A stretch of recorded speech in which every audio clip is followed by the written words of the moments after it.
Shalom à vous, que la grâce du Seigneur Jésus soit sur vous. C'est encore le pasteur Gouli Serge. Et véritablement, merci à tous ceux qui nous soutiennent dans la prière et qui nous soutiennent de toutes les manières. Que Dieu vous bénisse abondamment. Et aussi pour tous ceux qui voudraient que nous les soutenons dans la prière, vous pouvez rentrer en contact avec nous au travers de tous ces réseaux WhatsApp, Messenger, Facebook et autres. Commentez nos publications et vous allez voir, véritablement, nous sommes prêts à vous soutenir de toutes les manières. Que Dieu vous bénisse abondamment.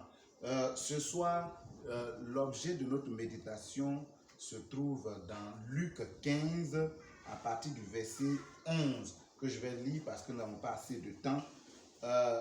Il dit encore, il s'agit de Jésus, un homme avait 2 fils. Le plus jeune dit à son père, mon père, donne-moi la part de bien qui doit me revenir. Et le père, lui, leur partagea son bien. Peu de jours après, le plus jeune, ayant tout ramassé, partit pour un pays éloigné, où il dissipa son bien en vivant dans la débauche. Lorsqu'il eut tout dépensé, une grande famine survint dans ce pays, et il commença à se trouver dans le besoin. Il alla se mettre au service d'un des habitants du pays, qui l'envoyait dans ses champs garder les pousseaux. Il aurait bien voulu se rassasier des carouges que mangeaient les pousseaux, mais personne ne lui en donnait. Verset 17. Étant entré en lui-même, il se dit, combien de mercenaires chez mon père ont du pain en abondance, et moi, ici, je meurs de faim. Verset 18. Je me lèverai, j'irai vers mon père, et je lui dirai, mon père, j'ai péché contre toi, contre le ciel et contre toi. Je ne suis pas digne d'être appelé ton fils. Traite-moi comme l'un de tes mercenaires. Amen. Que Dieu nous bénisse. C'est une histoire que tous nous connaissons et nous savons combien de fois cette histoire est émouvante. Mais nous n'allons pas revenir sur l'histoire parce que nous tous nous la connaissons. Mais nous allons revenir sur 2 versets qui ont attiré mon attention lorsque je méditais sur ces versets.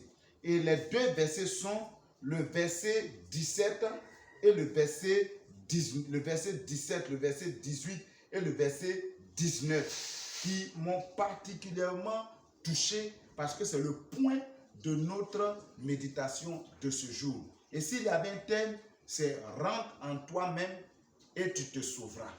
Vous savez, le vrai problème des hommes et particulièrement des chrétiens aujourd'hui, c'est qu'ils refusent de rentrer en eux-mêmes. La Bible nous dit que ce jeune homme avait abandonné sa famille parce qu'il avait reçu son héritage et il allait tout gaspiller, vivre dans la débauche.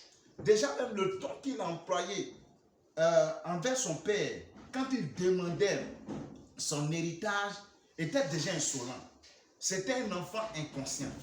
Mais la Bible nous dit que quand il a eu à gaspiller, quand il s'est rendu compte de son erreur, il a fait quelque chose. Et le verset 17 nous le développe bien. Le verset 17 nous dit, étant rentré en lui-même.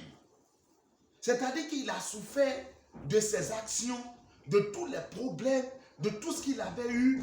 Mais la Bible dit, étant rentré en lui-même.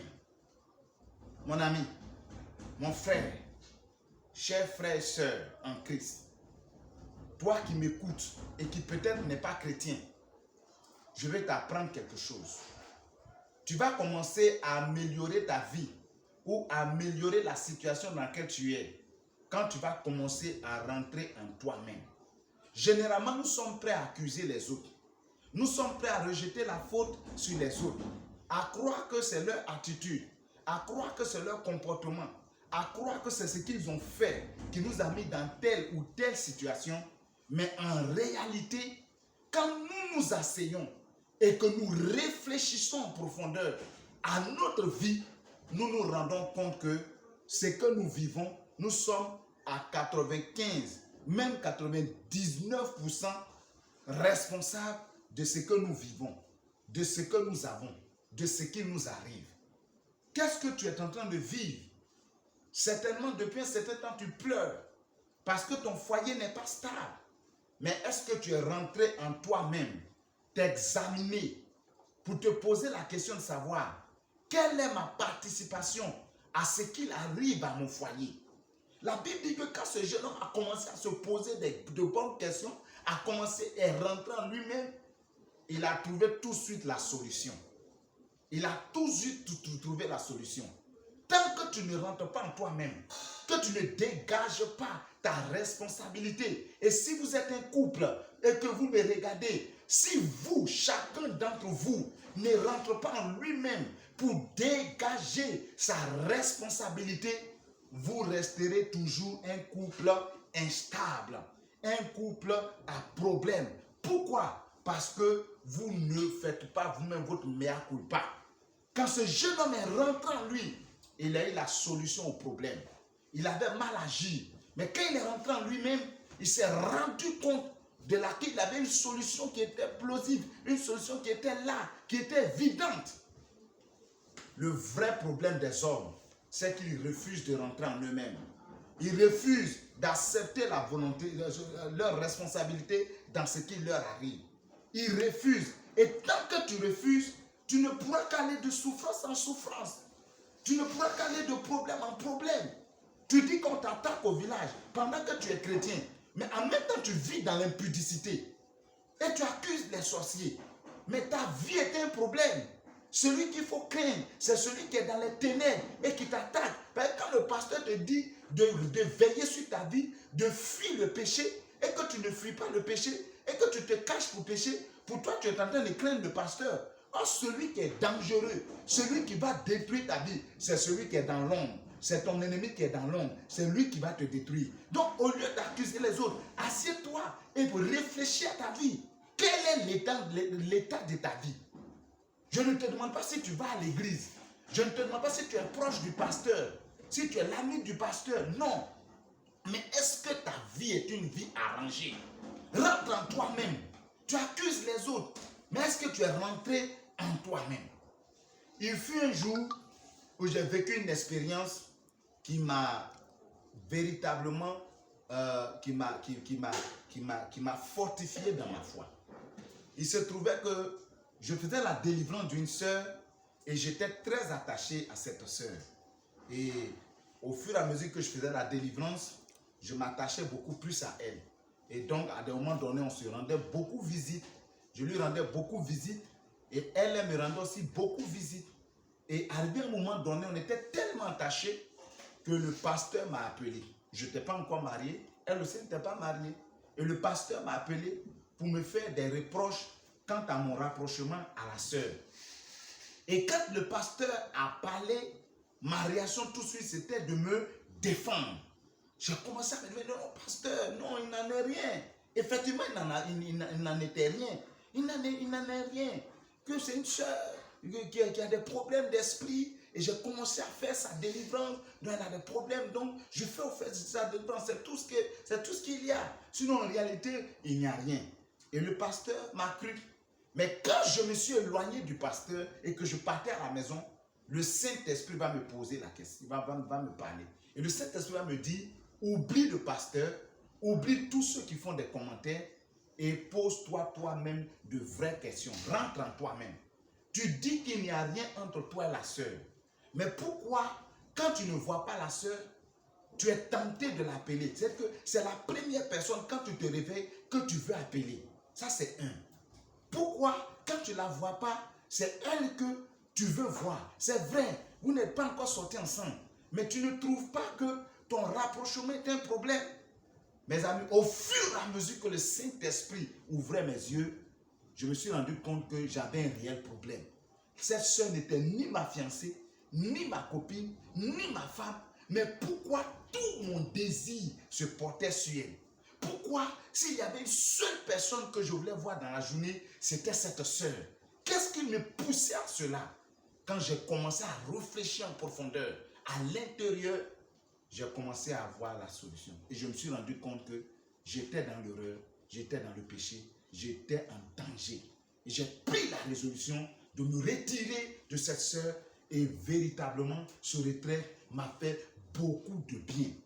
Tu dis qu'on t'accuse à tort, mais est-ce que réellement ce que tu vis n'est pas quelque chose qui est vrai? Est-ce que tu t'es assis, tu as réfléchi à ça? On te traite d'impudique, on te traite de voleur. Mais est-ce que ce que tu vis, est-ce que quand on analyse, est-ce que ce que tu vis n'est pas vrai? Rentre en toi-même comme ce jeune homme est rentré en lui-même. La Bible dit, il rentre en lui-même. Et voici ce qu'il a décidé. Il dit, je me lèverai, j'irai vers mon Père. Il a trouvé la solution. J'irai, c'est vrai, quand bien même que je vive cela, j'irai vers mon Père et je lui dirai, Père, j'ai péché. Rencontre-toi d'une grande réalité. Pour que tu sauves ta vie, tu dois rentrer en toi-même, comme ce jeune homme est rentré en lui-même. Comme ce jeune homme s'est assis. Et la Bible dit, il était tombé tellement bas, comme tu es tombé tellement bas. Mais la solution se trouve entre tes mains. La solution se trouve entre tes mains. Si tu t'assois, que tu réfléchis, que tu reconnais ta responsabilité dans ce qui est en train de se passer dans ton église, ce qui est en train de se passer dans ta famille, ce qui est en train de se passer dans ton quartier, ce qui est en train de se passer dans ton pays, tu te rendras compte que tu as une part de responsabilité. Et cette part de responsabilité doit te pousser à la repentance, soit te pousser à prendre de bonnes décisions. Et je t'encourage, mon frère, à le faire. Fais-le, rentre en toi-même et tu sauveras ta maison, et tu sauveras ta famille, et tu sauveras ton pays, et tu sauveras ton église, et tu sauveras ta ville. Rentre en toi-même, comme cet homme, ce jeune homme est rentré en lui-même. À un moment donné, tu rentres en toi-même. Vous savez, quand j'étais élève, Dieu faisait tellement de grandes choses dans l'école où j'étais. Des gens étaient guéris, des gens étaient restaurés. Et un jour, je me suis assis et j'ai décidé de faire ma cure d'âme. Parce que tout allait bien, je pétais la forme spirituelle. Et quand je me suis assis et que j'ai réfléchi, j'ai fait ma cure d'âme, je me suis rendu compte qu'il y avait 22 péchés encore qui étaient en moi. Parce que j'ai fait une cure d'âme approfondie. Vous savez, quand tu fais une cure d'âme approfondie, tu sauves ton âme. Il arrive des moments donnés quand parce qu'il y avait quelqu'un avec qui j'avais un problème. Et pendant que j'avais ce problème, je pensais que j'avais laissé tomber. Mais je me suis rendu compte qu'il y avait très en profondeur des petits ressentiments qui remontaient. Parce que je suis allé jusqu'au plus profond de mon âme. Faire sortir ces péchés de ma vie. Tu dis tu as pardonné, mais est-ce que réellement tu as pardonné? Est-ce que quand on parle de la personne, est-ce que à l'intérieur de toi, il n'y a pas une petite étincelle qui explose? Rentre en toi-même et tu sauveras ton âme. Ne fais pas croire à ce que les gens veulent entendre. Ne montre pas ce que les gens veulent voir, mais sois honnête avec toi-même. Le problème des hommes, c'est qu'ils ne sont pas honnêtes avec eux-mêmes. Et si tu n'es pas honnête avec toi-même, tu te perdrais évidemment. Mais sois honnête avec toi. Assieds-toi et tu verras que tu arrêteras même de parler. Tu te tairas et tu vas voir Dieu va prendre. Parce que quand il allait vers le Père, la Bible dit que le Père l'a accueilli à bras ouverts. Il a pris la sage décision et il a eu ce qu'il n'espérait pas. Je prie que tu aies ce que tu n'espérais pas.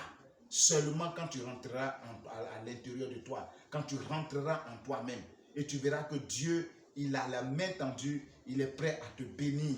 Que Dieu te bénisse abondamment, que Dieu console ton cœur, que Dieu console ton âme, que Dieu console ton esprit, et que Dieu te donne la force de rentrer en toi-même pour que tu sois un homme victorieux, un homme que Dieu venge, un homme pour qui Dieu s'élève.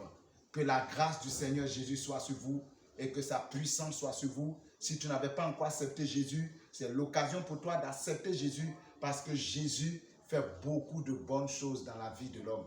Tu es malade parce que tout simplement, tu refuses de rentrer en toi-même. Quand tu rentres en toi-même et que tu abandonnes beaucoup de choses, Jésus libère ton cœur et te permet d'être à l'aise. Jésus te donne la paix du cœur. Que Dieu vous bénisse abondamment. Voilà. Voilà mon